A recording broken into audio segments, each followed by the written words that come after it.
Shalom, pemirsa sekalian, jumpa lagi dalam Wisdom for Family.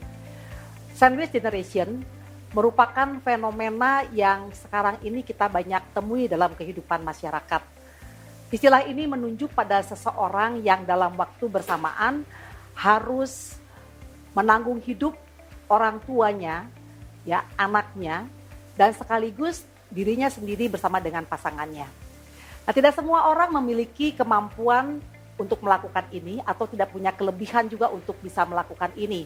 Sehingga seringkali menjadi seorang sandwich generation itu sesuatu yang menjadi beban dan berat dirasakan. Apalagi kalau kemudian ada orang tua ya yang harus dirawat, orang tua yang harus ditanggung hidup mereka, disupport oleh anak-anak ya. Dan sekaligus juga pada waktu yang bersamaan mereka juga harus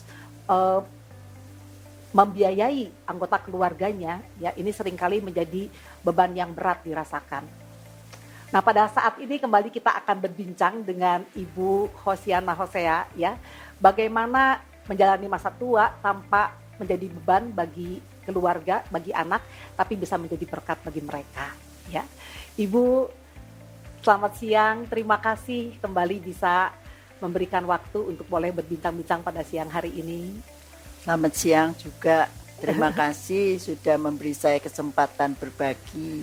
Terima kasih Bu. Iya, Bu, beberapa kali dalam perbincangan kita ya, saya tuh mendengar Ibu itu berkata bahwa saya bersyukur karena saya adalah orang yang sangat beruntung ya. Nah, apa yang membuat Ibu itu bisa mengatakan hal seperti ini, Bu? Iya, kalau beruntung itu kan bahasa Inggrisnya lucky ya. Lucky, ya. Kalau mungkin orang Tionghoa bilang hoki ya. Hoki. Nah, saya berpandangan kalau saya orang beruntung itu karena pertama-tama saya merasakan ya cinta kasihnya Tuhan. Puji Tuhan. Itu ya. Yang kedua, saya juga merasakan cinta kasih dari orang-orang di sekeliling saya. Dulu almarhum orang tua saya, juga mertua saya, saudara-saudara saya, kita dalam satu relasi yang baik. Ya. Nah, sekarang saya sudah menjadi omah, ya. Saya punya anak, punya mantu, punya cucu. Nah, saya merasa bahwa ada kasih sayang di antara kita, sehingga kita saling memperhatikan, saling mendorong, mendukung ya, saling membantu. Ya, itu yang saya sebut satu keberuntungan. Puji Tuhan ya. Karena tidak semua orang berada dalam relasi yang bisa begitu baik dengan orang-orang terdekat atau orang-orang di sekitarnya. Mungkin itu yang membuat saya merasa orang yang beruntung. Jadi bisa mengalami yang orang katakan harta yang paling berharga itu adalah keluarga itu ya. Betul, Bu ya. Iya. Nah Bu, sebagai orang yang nanti saya juga sedang menuju ke masa tua ya Bu ya. Apa aja sih Bu kesulitannya memasuki usia tua itu Bu? Ya, ketika suami saya masih hidup, kami 3 orang, suami saya dan kakak suami saya, 3 orang tinggal satu rumah. Dan saat kami tidak punya orang yang menolong, itu memang sangat berat. Ya. Tetapi kemudian oleh anugerah Tuhan, saya punya Mbak yang sudah ikut dengan saya lama sekali, kemudian pulang, itu mau balik menemani saya. Nah, setelah semakin menjadi tua, kita kan semakin banyak kekurangan kita, terutama sebagai orang usia lanjut, kita kehilangan banyak kendali atas tubuh kita, kita menjadi semakin tidak kuat, semakin bergantung kepada orang lain. Nah, terutama tentu kita bergantung kepada anak-anak kita. Nah, inilah yang menurut saya di atas, anak saya di tengah, anak saya punya anak. Nah, jadi bagaimana saya menempatkan diri sebagai orang yang usiawan, Ya. orang tua, jangan sampai saya menjadi beban bagi anak cucu saya. Ya, terutama saya mesti menjaga kesehatan saya. Menjaga Ya. kesehatan. Saya tentu tidak boleh hidup semaunya saya sendiri. Ya. Saya harus hidup ya yang betul gitu ya. Ya. Saya harus tahu diri, Pola hidup sehat ya, Bu, ya. pola hidup sehat. Saya juga harus belajar untuk sungguh-sungguh bersyukur ya. Bersyukur dalam arti kata tidak banyak menuntut. Ya. Gitu ya, Bu ya. Terus terang kita orang tua ya, tidak pernah, saya sama suami saya selalu bilang jangan merepotkan anak-anak ya. Dan kita berusaha untuk tidak merepotkan anak. Jadi dalam pengertian kalau hal-hal itu masih dapat dikerjakan sendiri. Ya mari kita kerjakan sendiri. Jangan jadi orang tua cengeng ya. Apa-apa bergantung begitu ya, Bu ya. Karena ada banyak sekali orang tua yang terlalu banyak menuntut dari anaknya. Gitu ya, Bu, ya. Sehingga anaknya betul-betul kasihan. Karena dia sendiri ya urusannya banyak. Punya tanggung jawab kepada keluarganya juga ya, Bu ya. Jadi pertama sebagai orang usia lanjut, sebagai orang tua ya, jangan terlalu menuntut anak. Apa-apa yang masih bisa dikerjakan sendiri, ya kerjakanlah sendiri. Kedua, Tuhan itu juga ngajari kita loh. Kita itu tidak boleh loh bergantung loh kepada anak. Bergantung tuh hanya kepada Tuhan. Ya. Jadi kalau saya terus terang aja apa-apa sudah tidak bisa sendiri, saya tidak segan minta tolong pada anak ya. Jangan ada juga yang merasa tidak mau merepotkan anak, tapi kemudian jatuh dan sebagainya. Itu saya juga tidak mau. Ya, Bu, ya. Saya misalnya mau masang lampunya mati, saya tidak mau. Meskipun saya punya tangga, saya masih bisa naik pada waktu itu, saya tidak mau. Saya telepon anak saya. Nah, terus terang saya sangat diberkati Tuhan. Anak-anak mantu saya tidak seperti mantu, tapi seperti anak. Jadi saya bilang sama menantu laki saya yang lebih dekat rumahnya sama saya panggil dia, saya telepon. Saya bilang, Robi, lampu mama mati nak, video sini ya. Nah, dia datang, dia membawa cucu saya yang laki. Lalu dia ngajari cucu saya untuk bagaimana caranya itu. Bagaimana melayani emaknya yang lampunya kebetulan mati, disuruh bawa tangga, disuruh naik, diajari. Sekaligus jadi pemuridan ya, Bu ya. Ya, saya merasa itu perlu dikerjakan. Betul. Ya, mengingat juga anak-anak zaman sekarang mungkin kurang bisa ya, Bu ya, kurang terampil ya pekerjaan-pekerjaan rumah seperti itu. Jadi memang ya, Bu ya, kalau saya dengar tadi ya harus ada kesiapan juga memasuki usia senja itu, pastinya ada kemerosotan secara fisik ya, Bu ya. Ya, dan mungkin juga kesulitan menjadi bertambah kalau ada kesulitan finansial ya, Bu ya. Nah, Bu, ini ya masalah finansial, Bu ya. Seringkali menjadi kesulitan bagi para orang tua juga mungkin yang secara usia mereka memang sudah tidak bekerja lagi, tidak ada income juga ya, Bu ya. Dan mungkin mereka juga waktu mereka masih belum pensiun, mereka juga tidak berkecukupan untuk bisa menabung ya, Bu ya, untuk masa tua ini. Sehingga kemudian berkaitan dengan hal ini, kalau sekarang anaknya yang menjadi sandwich generation ini tidak punya juga kelebihan di dalam hal finansial, Bu. Ya, jadi nggak punya berkat, nggak punya keuangan yang cukup untuk menanggung keluarga inti dan sekaligus juga menanggung hidup orang tua ya, Bu ya. Ini seringkali kan menjadi beban yang berat juga, Bu. Bagaimana, Bu, seorang anak itu tetap bisa melakukan bagiannya kepada orang tua, dan bagaimana orang tua juga kalau anaknya dalam kondisi seperti ini, Bu. Memang masalah finansial ini bisa menjadi masalah yang betul-betul membuat keluarga itu betul-betul dalam kesulitan ya.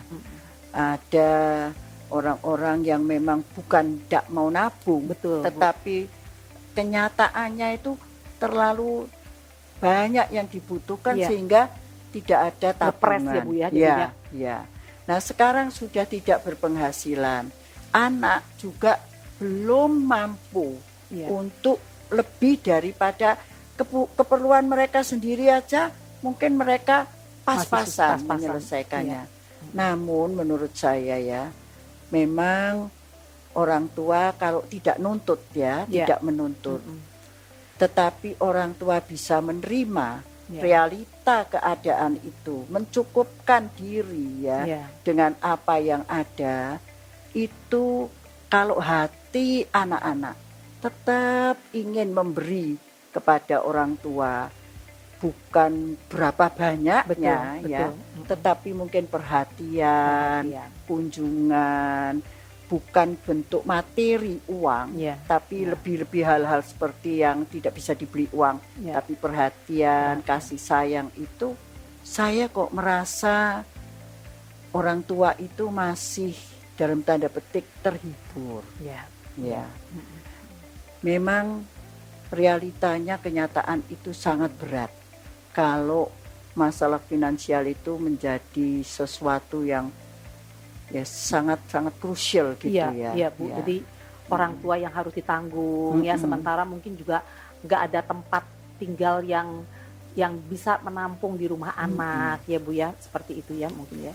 Ada satu keluarga ya, masih saudara jauh dari saya, anak-anak berkeluarga sehingga keluar dari rumah, tapi karena mereka itu pekerja, rumah mereka itu kecil. Cuma ada 2 kamar, sedangkan anaknya ya 2. Sehingga menampung papa mama ini tidak bisa. Tapi papa mama ini punya rumah, tapi bukan rumah di jalan yang besar, bukan. Ya rumah sederhana. Nah ketika satu hari papanya jatuh, mamanya menelepon anaknya, lah anaknya pekerja, kan tidak bisa segera membantu menolong. Dan kejadian ini kalau berulang-ulang menimbulkan masalah yang sangat berat. Akhirnya seluruh keluarga itu ya berkumpul, berunding, rumah itu dijual. Lalu suami istri ini masuk di panti. Ya, di panti Werda Usia di mana mereka dipelihara, dan dengan hasil penjualan uang itu ya mereka bisa membayar kepada panti ya, karena itu berbayar. Ini salah satu opsi ya. Nah namun ketika saya berkunjung, dia bilang aku saiki wis gak punya rumah katanya. Ya betul, memang gak punya rumah, itu realita. Jadi ada perasaan juga seperti itu. Kalau kamu bisa legowo, nerima, tapi kamu ada di sini, kamu terpelihara, anakmu dua-dua tidak kebingungan bekerja. Nah, ini yang saya bilang, kita sebagai orang tua tidak menjadi beban. Kita merelakan apa yang memang ya harus sudah waktunya, apa yang harus diterima itu. Gitu. Ya ini Bu ya, kalau di luar ya Bu ya, di luar negeri mungkin orang tua masuk ke nursing home itu ya di usia tua itu merupakan hal yang biasa ya. Jadi malah mungkin di sana mendapatkan perhatian, mendapatkan perawatan juga, ada tim medisnya ya. Mereka juga punya komunitas ya, jadi nggak lonely di masa tua mereka, itu mungkin hal yang biasa. Tapi bagaimana dengan kita di timur ini ya Bu ya?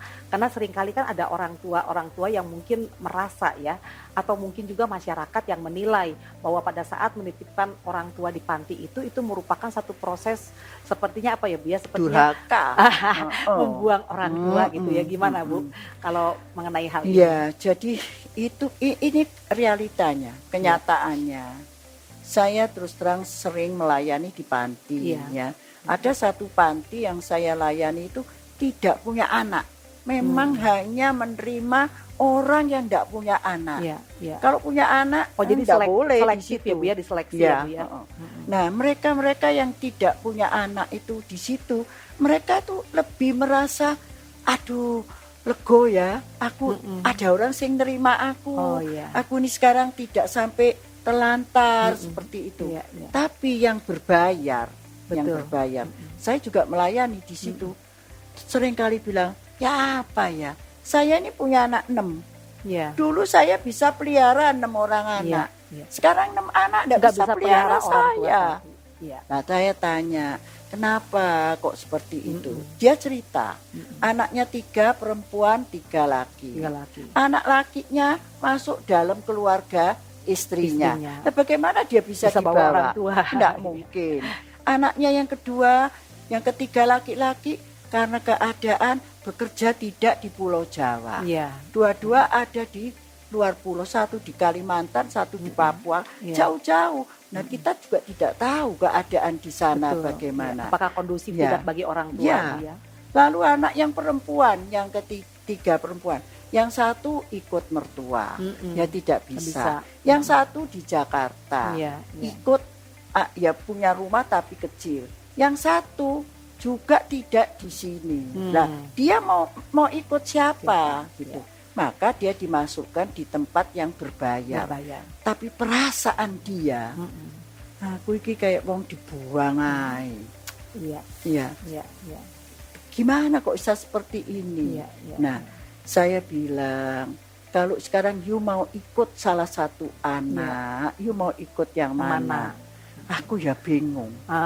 Dia juga bingung, Iya, gitu iya, loh. iya. Karena dia juga tahu posisi anaknya belum kuat. Tidak memungkinkan Ya, untuk tidak membawa. memungkinkan. Ya. Jadi bagi saya sebagai orang tua, mari saudara-saudara, kalau saudara memang adalah orang tua yang seperti itu dan saudara harus tinggal di panti, mari kita itu dengan legowo gitu ya, nerima keadaan kita. Kita ini bersyukur. Ya, anaknya mungkin memang tidak bisa datang, tapi bisa telepon, masih bisa seperti itu. Jadi mindsetnya harus itu yang harus diubah, diganti ya, Bu, ya. ya. Bahwa Memang bukan berarti dibuang ya, Bu. Jangan merasa dibuang. Ini memang filosofinya orang Chinese ya. Orang China itu kan, orang Cina kan bilang lo, nek gak miara papa mama ya durhaka, bisa begitu. Memang iya. Tapi firman Tuhan juga bilang loh, you have to honor your parents ya. Nah, dalam arti kata menghargai mereka, menghormati mereka, memperdulikan mereka itu ya. Ya. Nah, sekarang Bu ya, ada orang-orang yang pada waktu merawat orang tua ini Bu ya, bukan lagi beban finansial Bu. Ya, beban finansial ada ya, tapi ada juga orang yang mungkin secara finansial itu tidak masalah Bu. Tapi mereka mungkin kepada beban secara psikis ya Bu ya. Karena kadang-kadang ada keluhan-keluhan ya, sulit menghadapi orang tua ya, orang tua yang mungkin terlalu menuntut ya, yang banyak maunya, yang mau terlalu intervensi dalam kehidupan keluarga anak ya, sehingga pada waktu harus merawat orang tua ini Bu, seringkali juga bisa menjadi masalah-masalah dalam kehidupan keluarga anak bersama dengan pasangan Bu, sehingga dirasakan begitu berat bebannya ini pada waktu menerima atau merawat orang tua begitu ya. Jadi bebannya lebih kepada beban psikis ya, beban mental begitu Bu ya. Bagaimana menurut Ibu, adakah bagaimana caranya nih ya supaya para orang tua juga mungkin dalam hal ini tidak sampai menjadi beban tapi bisa menjadi berkat gitu. Sikapnya harus seperti apa Bu? Iya, gimana ya? Dulu saya kan 3 orang tua, enggak ada anak loh. Tiga, ya, karena merasa masih bisa semua sekarang. Seperti sekarang saya, keadaan saya tidak seperti dulu. Ya. Saya sendiri kan Pak Usia sudah dipanggil pulang, tapi memang Tuhan luar biasa baik. Saya itu ada anak dan menantu yang tinggal bersama saya. Nah, dari pihak saya sebagai orang tua kembali lagi, saya mesti sebisa-bisanya, kalau saya masih bisa, saya jangan ngerepoti anak. Tadi ya jangan cengeng. Ya. Dan juga jangan suka nuntut sama anak. Dulu kamu kecil ya, kamu saya pelihara. Sekarang saya sudah tua, kamu mesti. Nah, kalau kita seperti itu sikapnya, kita nuntut seperti itu, kita pasti ada konflik. Ada konflik, akan kecewa ya Bu ya. Jadi ada ekspektasi tertentu sama anak gitu ya. Iya, jangan bergantung kepada anak, bergantung kepada Tuhan. Nah, apa yang bisa saya kerjakan, yang bisa saya berikan, itu yang mesti saya berikan. Terus terang, saya punya banyak teman yang suka bilang begini, aku wis suwe, sudah lama tidak ditelepon sama anak saya. Terus saya bilang, kalau kamu kangen, ya kamu yang telepon. Ya. Tapi teman saya bilang gini, saya ini yang tua, Oh. saya ini orang tua, dia yang mesti telepon saya dulu. Sikap-sikap seperti itu, saya rasa itu membebani anak. Ya.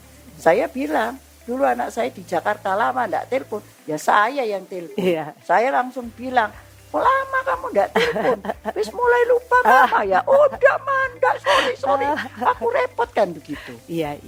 Jadi saya harap para orang tua, kalau kita enggak mau jadi beban, jangan terlalu seperti itu. Jadi main emosi toh. Mau aku orang tua, mesti dihargai, mesti dihormati.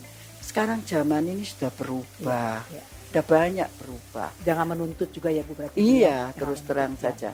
Sekarang misalnya ini engkong mak ya, tinggal bersama anak terus punya cucu-cucu. Anak zaman sekarang lebih cuek loh. Betul. Nah, terus kalau engkongnya maknya tidak disopo, engkong maknya marah. Nah, bisa terjadi perselisihan. Hal-hal gitu kita mesti belajar memahami situasi. Nah, kondisi situasi yang memang ya inilah realita hidup. Iya, memang sih Bu kalau dilihat ya dulu zamannya saya dibesarkan ya. Jadi mungkin tata krama, budi pekerti kan lebih diingatkan ya Bu ya. Jadi bagaimana menyapa orang yang lebih tua, mau makan juga nawarin ya, kita mau turun juga orang tua diduluin, dibantu dan sebagainya kan. Ya mungkin ya memang seperti Ibu bilang tadi, anak zaman sekarang itu berbeda. Ya berbeda ya. Dan jadi kalau kita terus maunya kita nuntut ya terjadi konflik dan kita akan kecewa juga ya, banyak kelas terjadi Bu ya. Yang kasihan anak kita. Iya. Karena kan dia bagaimana, saya kadang-kadang itu ya tertawa. Ada teman saya itu yang terlalu menuntut. Ya dia kan anaknya berhasil. Kalau dia datang ke rumah anaknya, waduh menantunya itu kelihatan semua salahnya. Ini kalau kita sebagai orang tua seperti itu, ya jadi beban bagi anak kita. Ya, padahal itu merupakan ya dia sudah punya bagian sendiri, udah punya pemerintahan keluarganya sendiri begitu. Mesti ya Bu ya. Ngerti, tidak boleh sendiri, kita nggak boleh turut campur ya Bu ya. Jadi tidak boleh intervensi ya. Tatanan yang sudah dikerjakan itu jangan dirusak. Merupakan terus terang saja dulu saya suka sekali pergi dengan cucu saya. Terus pergi ke supermarket, mak aku ya beli ini ya, saya tanya dulu, mamamu bilang kamu boleh tidak itu. Mak kok tanya gitu saya. Loh, mak tanya, mak enggak mau gegeran tuh sama mama. Nek mama bilang enggak boleh, ya jangan. Jangan sampai mamanya bilang no, mak yes begitu ya Bu ya. Ini ya jadi beban. Mari kita ini orang tua ya, saya belajar terus. Saya enggak kebagusan, enggak sempurna, tapi saya belajar supaya tidak menjadi beban. Terlalu berat sekarang hidup anak-anak zaman sekarang ini. Saya juga belajar dari Ibu nih ya. Kalau enggak kasihan saya sama anak saya. Betul Bu. Nah Bu, tadi kan Ibu sudah cukup banyak memberikan masukan-masukan bagi para orang tua ya. Nah sekarang bagaimana Bu pesan Ibu bagi para generasi anak ya yang sekarang ini Tuhan berikan kepercayaan untuk bisa menghormati, merawat orang tua ya, dengan segala kewajiban tanggung jawab yang menyertai. Bagaimana kami ini bisa menerima ini sebagai bagian daripada Tuhan untuk kami itu bisa melayani. Melayani dengan sebagai bagian daripada pelayanan itu Bu, dengan sukacita dilakukan ya, begitu Bu. Memang kalau kepada anak-anak yang memang saat ini ya, hidup dalam zaman ini sungguh tidak mudah. Persaingan sangat berat ya. Terus keadaan ini kan perubahan kan sangat cepat. Tapi memang harus minta sungguh-sungguh hikmat dari Tuhan supaya bisa menjaga balance menurut saya itu ya. Jadi mesti tahu bagian yang memang untuk keluarganya dan bagian untuk orang tua. Ini harus menurut saya seimbang. Tidak boleh terus tidak peduli dengan orang tua. Harus juga keluarganya ini, keluarga inti ini mesti diperhatikan. Dan orang tua tetap harus dihormati, dipedulikan. ya diperhatikan lah Iya, gitu. iya. Jadi Ya tetap itu yang harus menjaga balancing itu ya iya, Bu ya. itu di dalam dirinya menurut saya mesti begitu. Pada waktu imbalance terjadi, maka jadi persoalan Nah, gitu ya, Bu. untuk bisa menjaga balance itu terus terang aja berpautlah sungguh-sungguh pada Tuhan. Pada Ya. Tuhan, ya. Walaupun tidak mudah ya Bu ya. Wah, sangat Sangat tidak tidak mudah, ya. sangat tidak mudah Baik. karena ya ini realita ya. Ya. Tarikan dunia dan persaingan ini kan sangat berat gitu. Kalau tanpa hikmat dan tuntunan Tuhan, kita itu gampang sekali kok memangnya. Imbalance itu langsung bisa terjadi. Ya. Terima kasih banyak Ya. Ibu untuk masukan-masukan yang diberikan kepada kami melalui perbincangan ini ya. Saya juga sebagai masih sandwich generation sekarang ini Bu ya. Ya. Jadi saya juga belajar dari itu bagaimana harus punya hati yang tulus ya di dalam menghormati, mengasihi orang tua. Betul. Begitu ya. Dan pada waktu kita akan melakukan itu, Tuhan juga akan memampukan begitu ya Bu. Pasti. Terima kasih ya Bu Ya, ya. Tuhan Iya. berkati. Para pemirsa sekalian, hormatilah ayahmu dan ibumu ya. Itu merupakan salah satu daripada 10 hukum Tuhan yang Tuhan berikan, baik dalam Keluaran 20 ayat 12 maupun juga dalam Ulangan 5 ayat ke-16. Pada saat kita berusaha untuk mematuhi firman Tuhan ini, pada waktu kita berusaha untuk mentaati perintah Tuhan, maka percayalah bahwa anugerah Tuhan akan Tuhan cukupkan untuk boleh memampukan kita melakukan apa yang merupakan bagian kita dengan baik, dan berkat Tuhan akan mencukupkan segala yang kita butuhkan. Dan bagi para orang tua, tetaplah bersemangat, karena firman Tuhan dalam Yesaya 46 ayat 4 mengatakan bahwa sampai masa tuamu aku tetap dia, dan sampai masa putih rambutmu aku menggendong kamu. Aku telah melakukannya dan mau menanggung kamu terus. Aku mau memikul kamu dan menyelamatkan kamu. Tuhan senantiasa memberkati, memelihara, dan memimpin kehidupan daripada Bapak dan Ibu. Sampai jumpa dalam Wisdom for Family di lain kesempatan. Tuhan memberkati kita sekalian.